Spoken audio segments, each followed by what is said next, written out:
Travis Wayne Goodsell. I've got the Succession Crisis uploading, and 2 hours ago at almost 2 o'clock, my mom finally sent me the email for my birthday. So we get to go over it, and I get to show you where she's a Mormon, white supremacist Republican, alt-right Republican.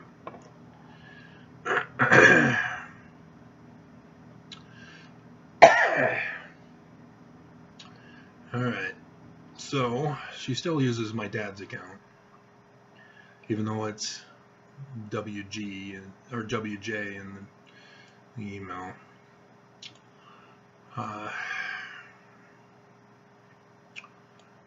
Dear Travis, happy birthday in all caps, which is unusual. Mom typically doesn't use all caps. It is a beautiful day today, just like it was on the day you were born. How would she know? She had to be up all night. I was born around 5:30 in the morning, in the twilight. Ooh, vampire time! Whose team are you on? And I ran across this story. I thought you would appreciate it.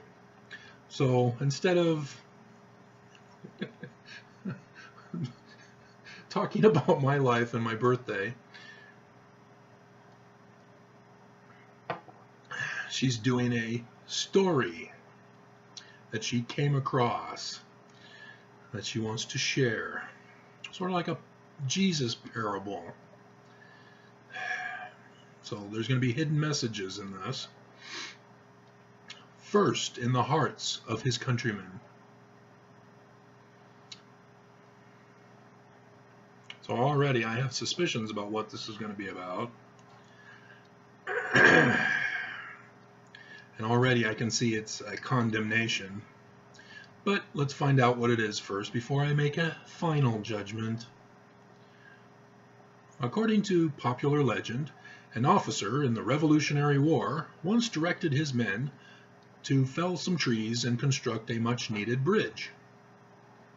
As the soldiers struggled mightily with the task, an imposing-looking man rode up and, observing their work, said to the officer, "You don't have enough men for the job, do you?"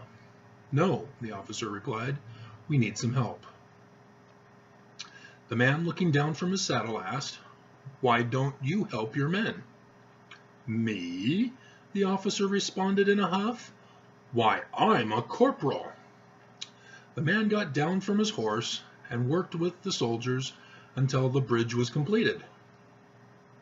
Then, mounting his horse, he said to the officer, "Corporal, the next time you have a job to put through and too few men to do it, you had better send for the commander-in-chief, and I will come again." The man, so the legend goes, was General George Washington.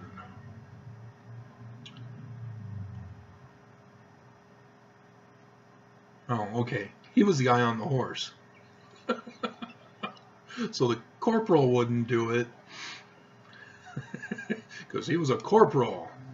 But George Washington was there and did the job that the corporal wouldn't. So, great story. But guess where my mom's going to go with this? And I haven't even read it yet. But I already know.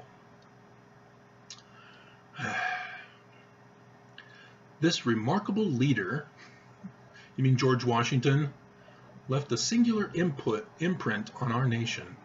His picture is on the postage stamps, coins, and dollar bills. His name is on cities, roads, lakes, mountains, and schools all over the country. And a 550-foot monument in his honor stands majestically at the center of the nation's capital, which also happens to hear the name Washington.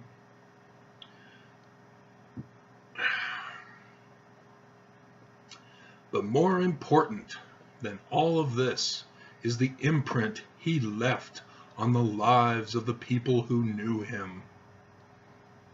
See where she's going with this? She's talking about herself. She's projecting onto me. She thinks I've done something wrong and that I need to do what's right and go make the bridge with the other men. Pull myself up by my bootstraps like George Washington did.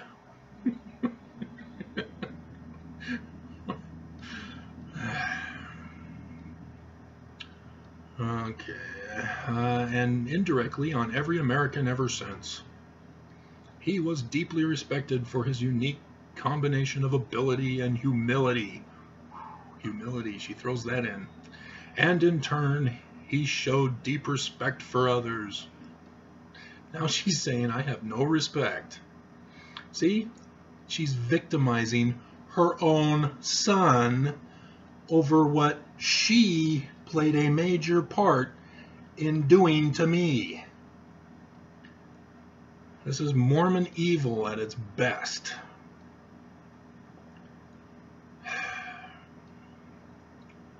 Now, do you see why I never respond? And most of the time, I just send it right off without even looking. Archive it away.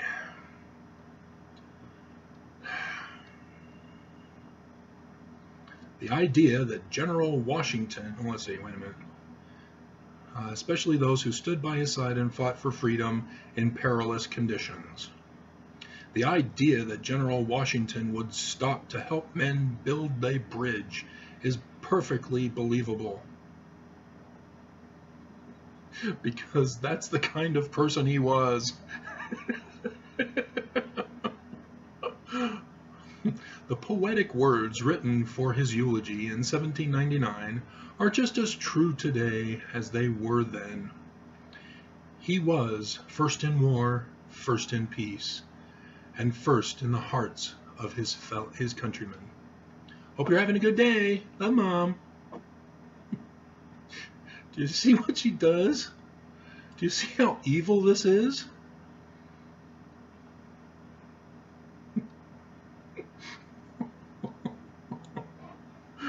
That's just unbelievable.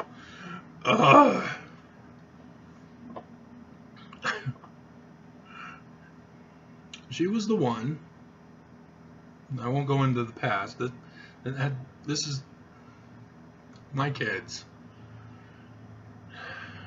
She was a part of that conspiratory group that secreted my kids away from me and then got them up to Canada, abandoned, kidnapped, and stolen. And came down to my apartment while my kids were gone, had no idea where they were, and throws the family proclamation in my face. She didn't read it. She didn't point out what I was doing wrong from it. She just threw it in my face. Sort of like a token idol god. The God of Family Proclamation is mad at you. You must bow down and worship him. The Queen of Ill-Putrescence.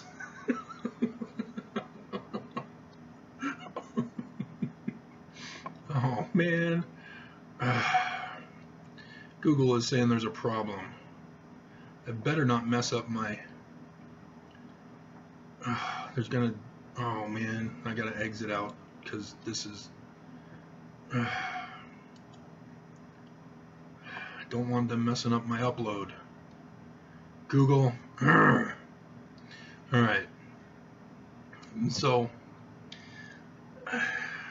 yeah. And then, after she helped take him away, then, you know, I have no family now.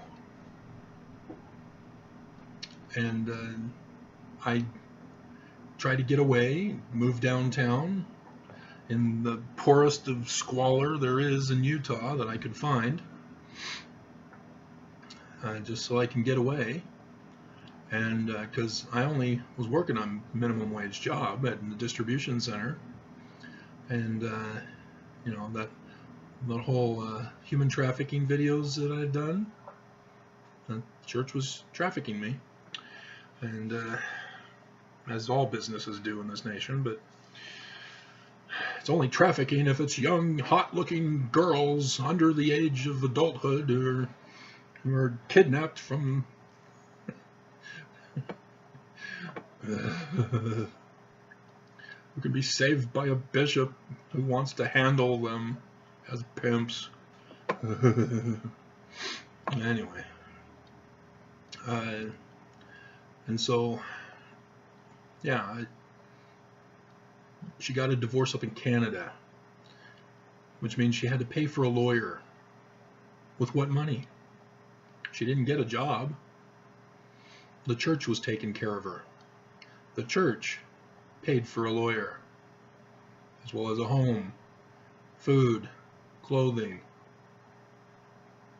and I would assume transportation too. Well, no, she got my car, our car. So, yeah, she had no problem with transportation, but the gas for the transportation and the maintenance of the transportation, all paid for by the church. And what about me? Where's my support? Bishop said, I've got too many people to take care of. I'm not helping you. Oh, okay. Unbelievable. And so, yeah. And so, yeah, that already struggling to survive, and then garnishments come down from the Office of Recovery Services. More than 50%, even though they say in their letter, we will never take out more than 50%. Can I say some words and not have them beeped out? I don't know how to do the beeping out thing anyway, so I would just end up saying them. And so, yeah, I was one of those angry customers calling into the Office of Recovery Services. What the hell did you just do? You took out my money. I can't live anymore. I said, can't you pay 25 cents a day? No, I can't. Well, yeah, please calm down. You're destroying my life. No, we're not. We're just doing the orders of the Canadian government. What? I'm an American. Anyway, forced to go back to live with my parents. And then I end up losing my job.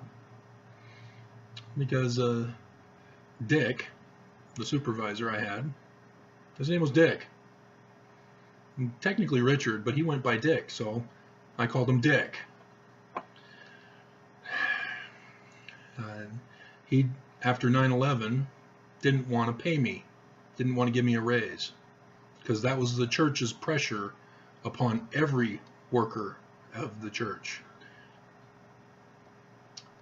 And so I called him out on it. He was trying to say that I was doing a poor job on a particular project, and I called him on it. And he got upset. And he ran out screaming, I want him fired! I don't want him ever working here again! Ah! And so I took 2 weeks sick leave. And they would call up and say, so have you made a decision yet?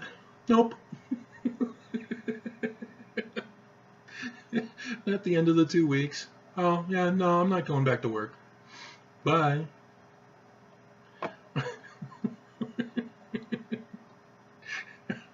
I'm not going to work in there. I'm not going to be abused like that. And so, then my dad threatens me. You either get a job or you're out on the streets again. Oh. See what happened?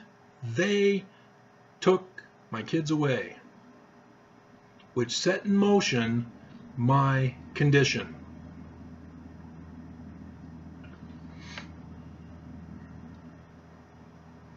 then they have the audacity to blame me for not being able to just recover, move on with my life, and get over it. They have the audacity to blame me for what they did.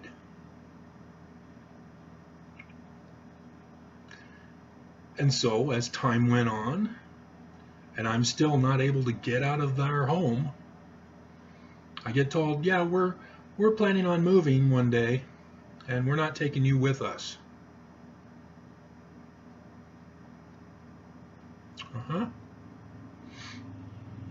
So now they're working behind my back. And according to the discovery paper, or document, that I was given after I got arrested, my parents were asked to submit witness statements on behalf of the prosecutor, Mark Shurtleff. And my dad was saying, oh, he's crazy. He's got a history of mental illness. If only I'd known as a high school kid. We've been taking counseling classes to find out what his problem is. Anybody hear the song from Suicidal Tendencies? Institutionalized? My problem, you decided.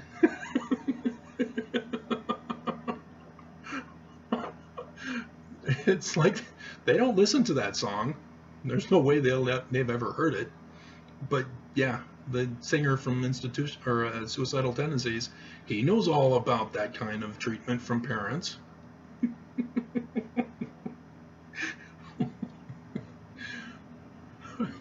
Although maybe because I played my music loud in my room, that my dad heard it.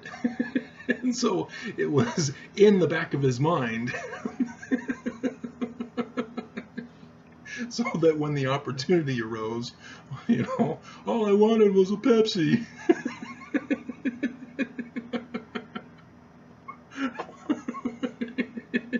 You're on drugs. You're gay. That's what they thought back in high school.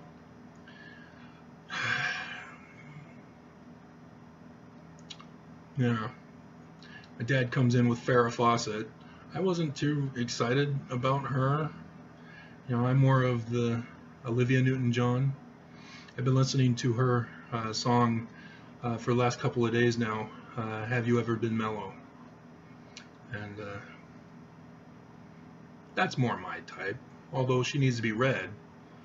But, you know, who cares? Woman is a woman. But yeah, it was a little freaky having my dad going, isn't she hot? Aren't you getting excited about her? Dad, go away. This is creepy. I'm getting hot for her. I think I need some alone time. Ah! And, yeah, so my parents also indicated, you know, that my dad said, I think he even raped a woman in our ward. No, I know her, she knows me, and it wasn't me, and she knows it's not me.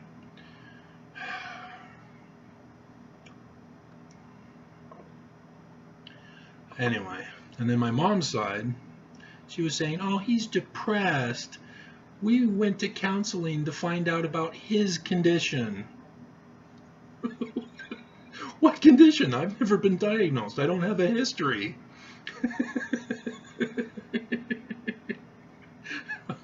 It's like, what are these people doing? They invite parents to come to their sessions, and they let the parents talk all about how their kids are the trouble. And these psychiatrists aren't smart enough to say, you know what? After listening to you, I think you're the problem. See, I'm watching Fraser Crane. Back to that again now. And so it's just hilarious how They don't really go over his show as he talks about it, but you see his own personal life that he doesn't have a clue as to his education and training in psychiatry. He's the worst mess up ever.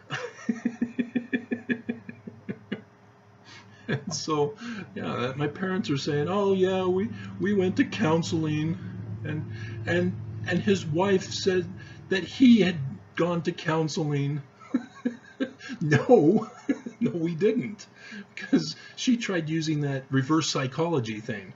Why, we need to go to counseling. Okay, let's go.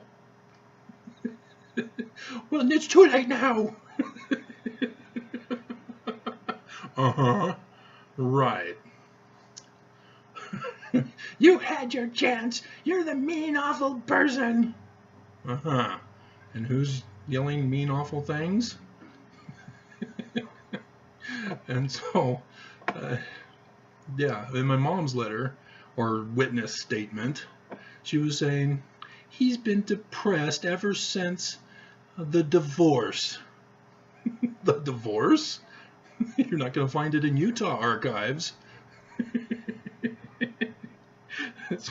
That's because it's up in Canada. How did she get to Canada? It's because she abandoned the marriage. She kidnapped the kids, stole my property.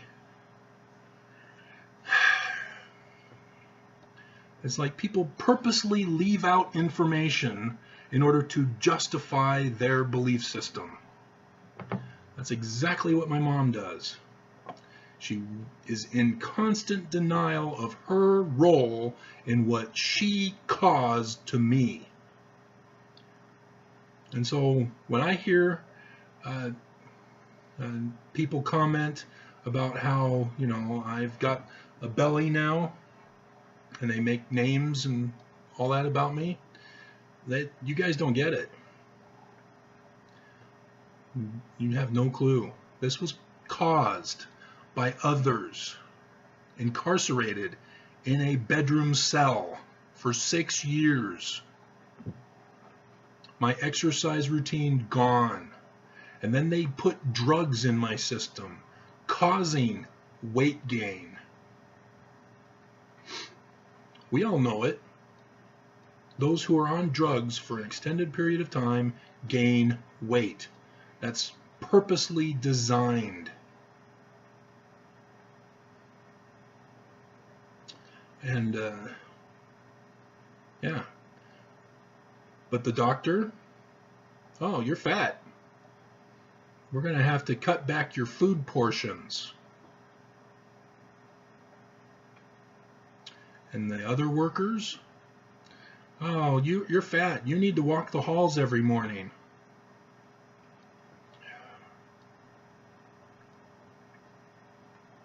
Unbelievable. The evil abuse. And people don't realize it. They really don't.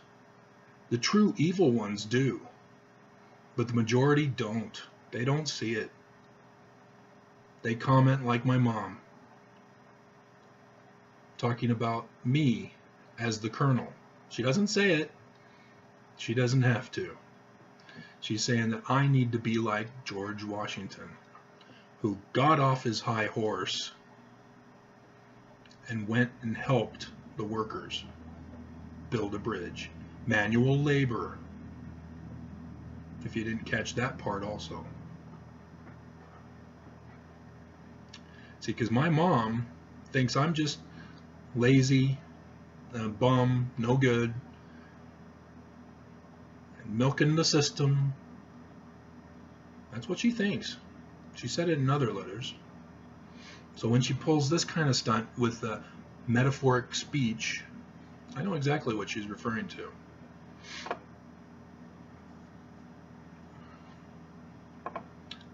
My dad thought that of me in high school, because I was watching TV 10 hours a day. How could I have a fit physique?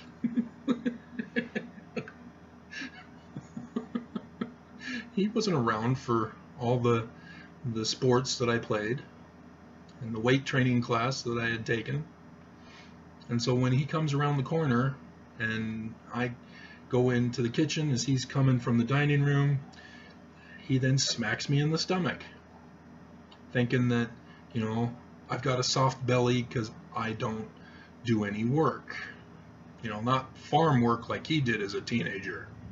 He grew up on the farm.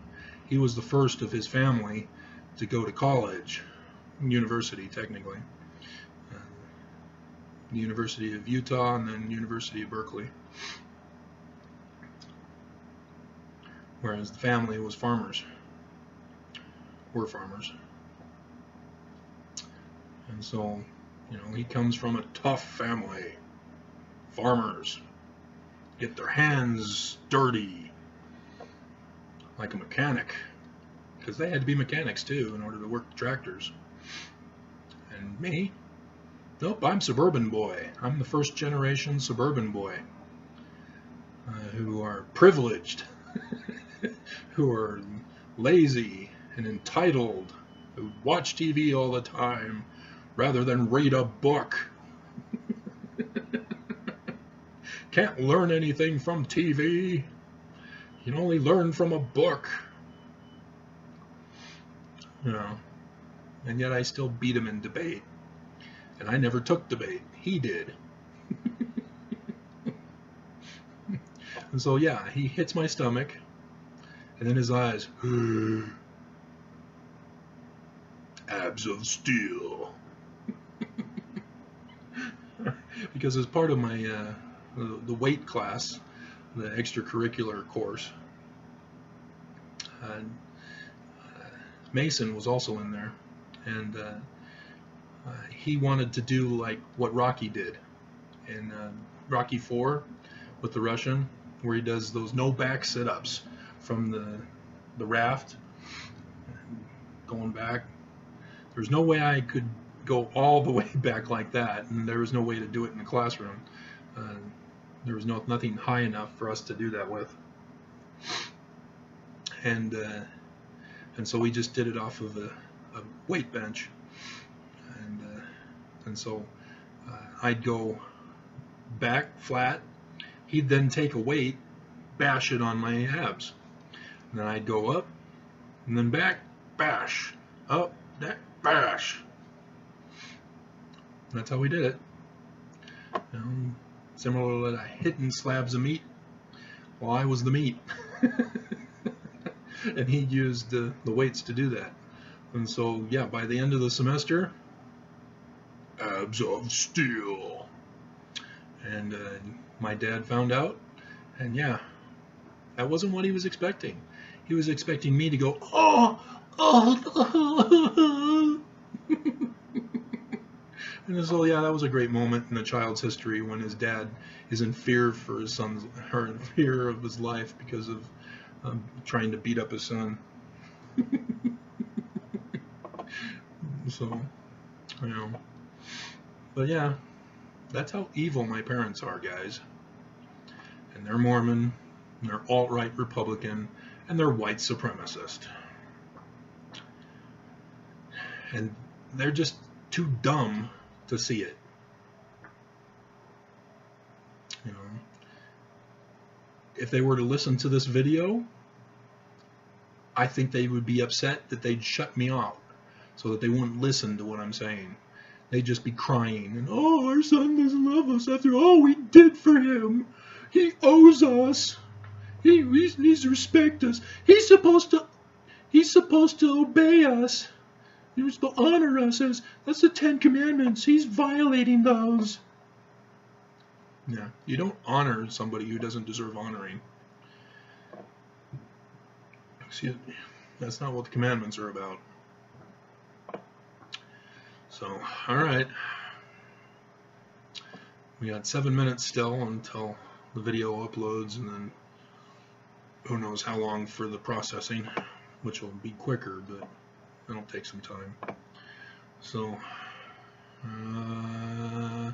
yeah, I'll watch another episode of Frasier. I'm almost finished with season 7. I'm on 19, so 5 more shows to go. Alrighty.